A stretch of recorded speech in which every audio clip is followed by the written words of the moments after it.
Who tore your entire family apart? Growing up, my family was close in a way that felt rare. We weren't perfect, but Sundays meant home-cooked dinners, birthdays meant laughter spilling into the night, and when something went wrong, we showed up. My older brother James was the dependable one, always the first to volunteer to help, always the last to complain. And then there was Danielle. Danielle had this spark to her. People noticed her the second she entered a room. Big brown eyes, a laugh that made strangers turn around, and a way of talking made you feel like you were the only person in the world. But underneath all that charm was something else. Something mean, and you didn't always see it at first. It started small. At 13, she told our aunt that mom hated her, just to see what would happen. She'd cry after getting caught sneaking out and somehow end up with a new phone. She convinced our cousin Emily that James had said she was boring, and Emily hadn't spoken to him for weeks. When the truth came out, Danielle just shrugged and said, it was a joke. By the time she was 20, her lies were sharp enough to cut. She showed up crying at my door once, claiming her roommate tried to poison her. She said she needed money to get out that night. I emptied my savings for her. Turns out, the roommate was a guy she'd stolen from, and she just needed the cash to cover it up. She had this way of making chaos look like a tragedy that happened to her. Everyone became a villain in her story, even when she was the one lighting fires.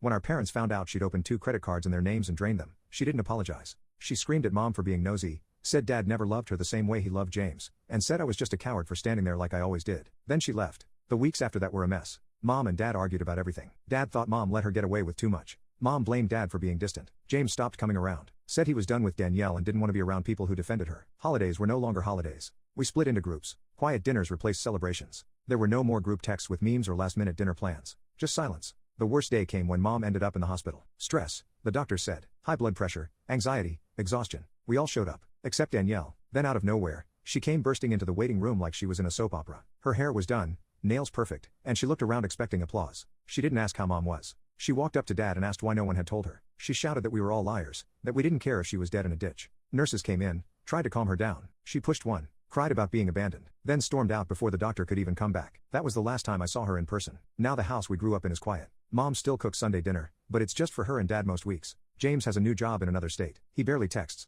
The cousins don't come around. The family that once felt unbreakable is scattered. And sometimes, when I look through old pictures, I still see the girl who used to sing in the car, who made us laugh so hard we cried. I miss that version of her, even though I know it was probably never real.